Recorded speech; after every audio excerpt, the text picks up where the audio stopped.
नमस्कार मित्रों, स्वागत है आपका आपके अपने कार्यक्रम में। इस कार्यक्रम में हम कुंभ लग्न के लिए शुक्र सप्तम भाव से नवम भाव तक क्या फलित दे सकते हैं, इसका अनुमान समझने वाले हैं। चलिए शुरू करते हैं। अगर सप्तम भाव में शुक्र बैठे हैं और कुंभ लग्न है तो क्या फलित मिलेगा। सबसे पहले शुक्र के कारकत्व से क्या फल मिलने वाले हैं यहाँ पे ये देखेंगे। इसके लिए शुक्र की राशि देखना जरूरी है। अब शुक्र पांचवा आंकड़ा है यहाँ पे सप्तम भाव में, यानी सिंह राशि में है। सिंह राशि के स्वामी है रवि। रवि यानी सूर्य। सूर्य और शुक्र के शत्रुत्व के संबंध है, ये ना, यानी शुक्र को यहां पर राशि बलवत्ता कम है, शत्रु की राशि में है। ये जो भाव है सप्तम भाव, ये केंद्र भाव है, यानी शुक्र अच्छे भाव में बैठे हैं। ये षष्ठ अष्टम द्वादश भाव में नहीं है। ये अच्छे भाव में बैठे होने के कारण इनको स्थान की अच्छी बलवत्ता प्राप्त है।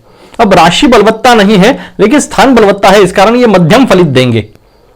इसके कारण शुक्र के कारकत्व से जो बातें देखी जाती है, यानी विवाह है, पत्नी सौख्य है, स्त्री सौख्य है, सौंदर्य, शैया सौख्य, प्रेम आदि के मामलों में शुक्र मध्यम फलित देंगे।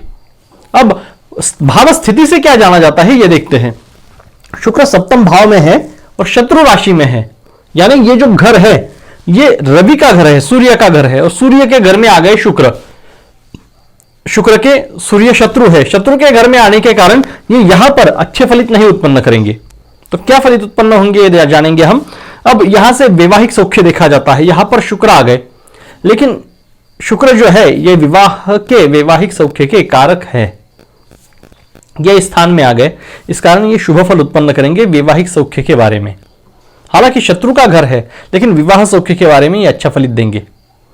हालांकि एक सूत्र है कारको भाव नाशाय, उसके लिए अलग वीडियो बनाएंगे हम, लेकिन तर्क से हम जान रहे हैं कि ये शुक्र यहां पर वैवाहिक सौख्य अच्छा दे रहे हैं। वैवाहिक जोड़ीदार का स्वभाव कैसा रहेगा तो ये सिंह राशि से देखते हैं। सिंह राशि यानी उसका स्वभाव जो है स्वाभिमानी रहेगा, अभिमानी रहेगा, शुक्र के हिसाब से रहेगा, यानी थोड़ा प्रेमी भी रहेगा। और क्या बातें पता चलती है, हम भावेशत्व से क्या बातें पता चलती है देखते हैं। अब कुंभ लग्न के लिए शुक्र को चतुर्थ भाव और नवम भाव की मालकियत प्राप्त है, यानी ये इन भावों के स्वामी है, क्योंकि इनकी जो दो राशियां है, एक तो वृषभ और दूसरी तुला, ये इन भावों में है। अब चतुर्थ भाव का स्वामी होकर सप्तम भाव में ये बैठ गए तो क्या फलित उत्पन्न होगा। चतुर्थ भाव से क्या देखा जाता है और सप्तम भाव से क्या देखा जाता है, इनको जोड़ना है सिर्फ। अब चतुर्थ भाव से घर देखा जाता है और सप्तम भाव से वैवाहिक सौख्य या विवाह देखा जाता है, यानी विवाह के बाद इनको घर की प्राप्ति होगी, ये बात यहां पर पता लग रही है। वाहन सौख्य का स्थान है सप्तम भाव में आगे, विवाह के बाद वाहन की प्राप्ति होगी या वैवाहिक जोड़ीदार से इनको घर की प्राप्ति होगी, ये भी बात आप तर्क से समझ सकते हैं। और क्या बातें पता चल रही है, यहां से माता का सौख्य देखा जाता है और यहां से पत्नी सौख्य यानी वैवाहिक जोड़ीदार का सौख्य देखा जाता है। अब माता के स्थान का स्वामी आ गया वैवाहिक जोड़ीदार के स्थान पर।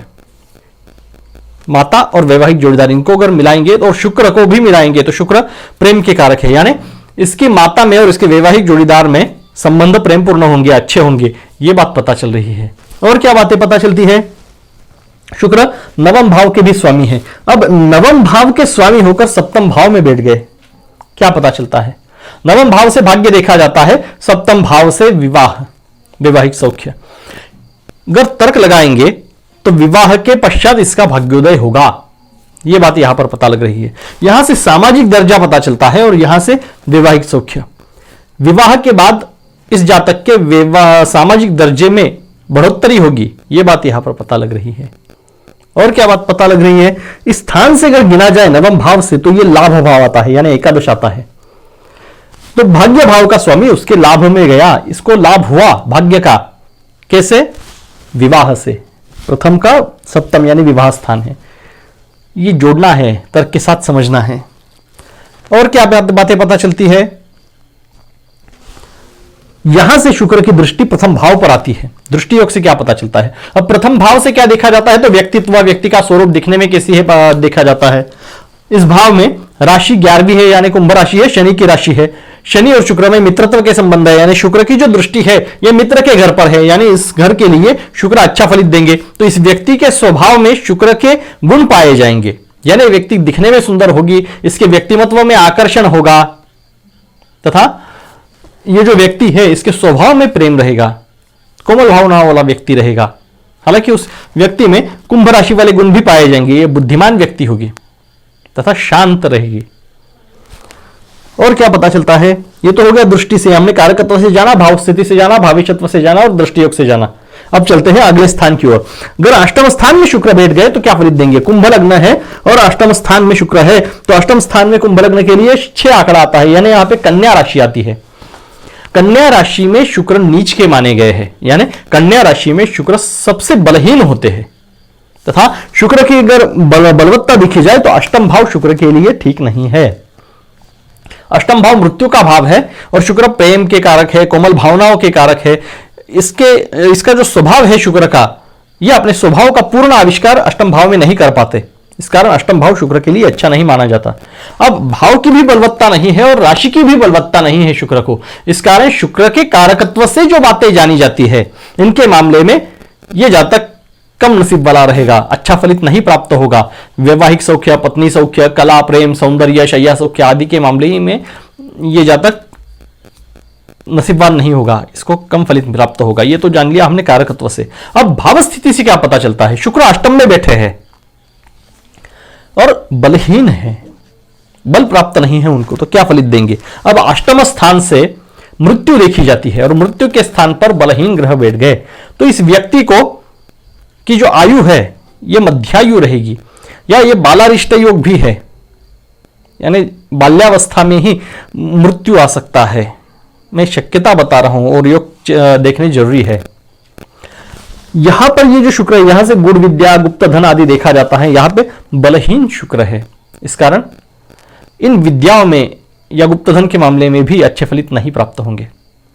और क्या बात पता चलती है? भावेशत्व से देखेंगे, शुक्र को 2 राशियों के मालिकियत प्राप्त है। एक तो चतुर्थ भाव का ये स्वामी है, क्योंकि इनकी एक राशि चतुर्थ में है, तो चतुर्थ भाव का स्वामी आ गया अष्टम भाव में। क्या बात हमें पता चलती है? चतुर्थ भाव से भूमि, भवन, वाहन का सौख्य देखते हैं तथा माता का सौख्य देखते हैं। अब एक एक करके लेते हैं। यहां से घर देखते हैं, खुद का घर होगा या नहीं, इसका स्वामी आ गया अष्टम भाव में। घर का स्वामी मृत्यु के स्थान पे, घर से जोड़ दिया मृत्यु को, यानी घर की मृत्यु। इसका खुद का घर होना मुश्किल है, या इससे घर से, इसके खुद के घर से इसे बहुत तकलीफ सहनी पड़ेगी, मृत्युप्राय यातनाएं सहनी पड़ेगी। ये बात यहां से पता चलती है। अब वाहन को जोड़ दे मृत्यु के स्थान से, वाहन और मृत्यु, क्या वाहन से मृत्यु होगी? शुक्र शुभ ग्रह है, ये बहुत बुरे फल नहीं देंगे और बलहीन भी है यहां पे, तो वाहन से इसको तकलीफ जरूर होगी, ये बात पता चलती है। यहां से माता का सौख्य देखते हैं, ये अष्टम स्थान में आ गए शुक्र। माता का सौख्य का स्वामी आ गया अष्टम में, तो माता का मृत्यु, माता का सौख्य इसे कम प्राप्त होगा, यह बात पता चलती है। हालांकि यहां से गिना जाए तो यह पंचम भाव है, यानी चतुर्थ का पंचम है। इस कारण कुछ तो शुभ फल उत्पन्न करेगा, माता का सौख्य थोड़ा रहेगा, लेकिन यह अष्टम भाव में होने के कारण बुरा फल प्राप्त होगा और बलहीन है शुक्र। अब शुक्र को दूसरे यानी नवम भाव की भी मालकियत प्राप्त है। नवम भाव का स्वामी आ गया अष्टम भाव में, क्या फलित प्राप्त होगा? नवम भाव से भाग्य देखा जाता है, अष्टम भाव से मृत्यु, यानी भाग्य की मृत्यु।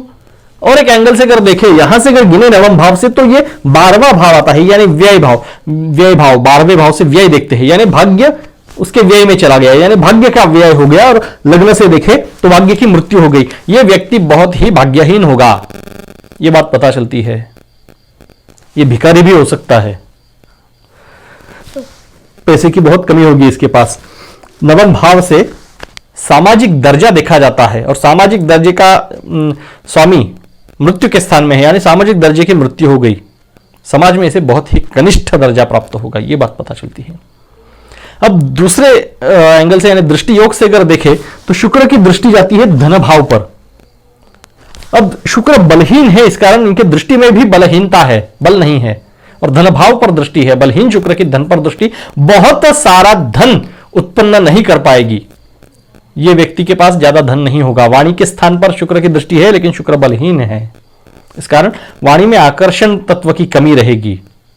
कौटुंबिक सौख्य के स्थान पर बलहीन शुक्र की दृष्टि है, अष्टम स्थान से, मृत्यु स्थान से देख रहे हैं, इस कारण इसको कौटुंबिक सौख्य भी यथा तथा रहेगा या प्राप्त नहीं होगा, यह बात यहां से पता चलती है। अब अगले भाव की ओर चलते हैं। अगर नवम भाव में शुक्र बैठ गए, कुंभ लग्न है, क्या फलित देंगे? नवम भाव से भाग्य देखा जाता है, लेकिन हमें तो सबसे पहले कारकत्व से क्या जाना जाएगा यह देखना है। तो शुक्र की राशि देखना जरूरी है। शुक्र की राशि यहां पर 7वां आंकड़ा है, यानी तुला राशि। शुक्र खुद के घर में आकर बैठ गए, ये शुक्र की ही राशि है। इस कारण शुक्र को राशि की बलवत्ता प्राप्त है, और ये जो स्थान है नवम स्थान, भाग्य स्थान है, ये शुक्र के लिए अच्छा है। इस कारण भाव बलवत्ता भी है, भाव बलवत्ता है, राशि बलवत्ता है। इस कारण शुक्र के कारकत्व से जो बातें जानी जाती है, इन मामलों में ये शुक्र श्रेष्ठ फलित देंगे। वैवाहिक सौख्य, पत्नी सौख्य, कला, सौंदर्य, प्रेम, शैया सौख्य आदि के मामलों में यह जातक भाग्यशाली रहेगा। यह तो जानी हमने कारकत्व से बात। अब हम भाव स्थिति से जानते हैं। शुक्र स्थित है नवम भाव में, स्वगृह में, वो खुद के घर में है। इस कारण इस घर को यह अच्छा ही फल देगा और स्वयं बलवान है। तो भाग्य से क्या जाना जाता है, यानी नवम भाव से क्या जाना जाता है? भाग्य जाना जाता है। इस व्यक्ति का भाग्य श्रेष्ठ होगा। सामाजिक दर्जा जाना जाता है, तो इस व्यक्ति का सामाजिक दर्जा भी बहुत ही श्रेष्ठ होगा, ऊंचा होगा। शुक्र जो है ये कुछ बातों में राजकारण के कारक माने गए हैं। इसकी वाणी में मिठास है। जो काम रवि नहीं कर सकते, शनि नहीं कर सकते, ये लीलया कर देते हैं। अब ये आ गए भाग्य स्थान में राजकारण के ग्रह। ऐसा व्यक्ति राजकारण ही हो सकता है, राजकारण में भाग्योदय कर सकता है। और क्या बातें पता चलती है? अब हम भावेशत्व से जानेंगे। भावेशत्व से तो ये खुद ही इस घर के स्वामी है, हमने तो ये जान ही लिया। अब ये चतुर्थ भाव के भी स्वामी है। चतुर्थ भाव के स्वामी आ गए नवम भाव में, यानी चतुर्थ भाव से घर देखा जाता है, नवम भाव से भाग्य देखा जाता है। घर को भाग्य से जोड़ दो, यानी इसको भाग्य से, अपने भाग्य से घर की प्राप्ति होगी। घर की प्राप्ति करने के लिए इसे ज्यादा प्रयास नहीं करने पड़ेंगे, लीला इसको घर की प्राप्ति हो जाएगी। वाहन सौख्य के बारे में भी ऐसा ही फलित है। माता के सौख्य का स्थान है और यहां का स्वामी आ गया भाग्य भाव में। माता और भाग्य, इसकी माता भी भाग्यशाली होगी, या माता से इसका भाग्योदय होगा। यहां से अगर गिने चतुर्थ भाव से, तो ये 6वां भाव आता है।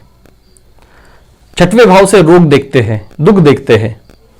अब चतुर्थ भाव का स्वामी चतुर्थ भाव से 6वें भाव में, यानी ऐसे घर से कुछ तकलीफ जरूर होगी।